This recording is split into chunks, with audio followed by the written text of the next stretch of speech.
ಬಸ್ಕಿ ವೈಜ್ಞಾನಿಕ ಹಿಂದಿನ ರಹಸ್ಯ ಏನು? ಚಿಕ್ಕ ವಯಸ್ಸಿನಲ್ಲಿ ನಾವು ಮಾಡಿದಂತಹ ಹಾಗೂ ಮಾಡುವಂತಹ ಬಸ್ಕಿಯನ್ನು ಈ ಪ್ರಪಂಚವು ಅತ್ಯುತ್ತಮ ಸೂಪರ್ ಬ್ರೇನ್ ಅಂತ ಹೇಳುತ್ತಿದೆ.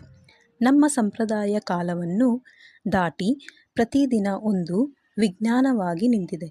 ನಮ್ಮ ಮಹರ್ಷಿಗಳು ಹೇಳಿದಂತೆ ಬಸ್ಕಿ ಎನ್ನುವ ಆಚರಣೆ ಎಷ್ಟೊಂದು ವೈಜ್ಞಾನಿಕ ವಿಷಯ ಇದರಲ್ಲಿ ಅಡಗಿದೆ. ನಮ್ಮ ಕಿವಿಯ ಒಳಗಿನಿಂದ ಡೈರೆಕ್ಟ್ ಆಗಿ ಬ್ರೈನ್ಗೆ ಕನೆಕ್ಟ್ ಆಗಿದೆ. ಬಸ್ಕಿಯನ್ನು ಮಾಡುವುದರಿಂದ ಮೆದುಳಿಗೆ ಆಕ್ಸಿಜನ್ ಸರ್ಕ್ಯುಲೇಟ್ ಚೆನ್ನಾಗಿ ಆಗುತ್ತದೆ. ಲೆಫ್ಟ್ ಮತ್ತು ರೈಟ್ ಬ್ರೈನ್ ಬ್ಯಾಲೆನ್ಸ್ ಆಗುತ್ತದೆ.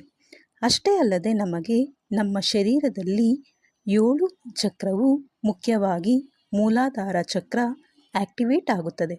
ಅದು ಹೇಗೆ ಅಂದರೆ ಈ ಒಂದು ಪೊಸಿಷನ್ನಲ್ಲಿ ಮಾಡುವುದರಿಂದ ಭೂಮಿಯಿಂದ ಬರುವಂತಹ ಒಂದು ಶಕ್ತಿ ಮೂಲಾಧಾರದಿಂದ ನಮ್ಮ ಶರೀರಕ್ಕೆ ತಲುಪುತ್ತದೆ. ಇದರಿಂದ ಮಾನಸಿಕ ಶಕ್ತಿ ಬೆಳೆಯುತ್ತದೆ, ನೆನಪಿನ ಶಕ್ತಿ ಬಲಗೊಳ್ಳುತ್ತದೆ. ಇದು ನಮ್ಮ ಸಂಪ್ರದಾಯದ ಪ್ರಾಮುಖ್ಯತೆ ಎಂದು ಹೇಳಬಹುದು. ಈ ಬಸ್ಕಿಯನ್ನು ಸರಿಯಾದ ರೀತಿಯಲ್ಲಿ ತೆಗೆದರೆ ಇದರ ಪ್ರಯೋಜನಗಳನ್ನು ನಾವು ಪಡೆಯಬಹುದು. ಅದು ಹೇಗೆ ಎಂದು ಇಲ್ಲಿ ತಿಳಿಯೋಣ.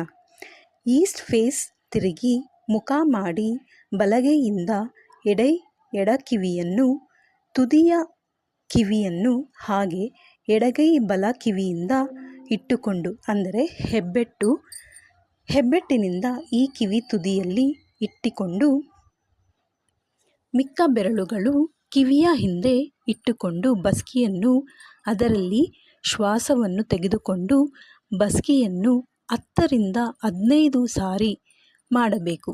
ಇದು ಒಂದು ಪ್ರಾಚೀನ ಯೋಗಾಭ್ಯಾಸ. ಈ ಒಂದು ಮಾಹಿತಿ ನಿಮಗೆ ಉಪಯುಕ್ತವಾಗಿದೆ ಎಂದು ಅನಿಸಿದ್ದಲ್ಲಿ ಒಂದು ಲೈಕ್ ಮಾಡಿ, ಸಬ್ಸ್ಕ್ರೈಬ್ ಮಾಡಿ ಹಾಗೂ ನಿಮ್ಮ ಫ್ರೆಂಡ್ಸ್ಗೆ ಶೇರ್ ಮಾಡಿ. ಧನ್ಯವಾದ.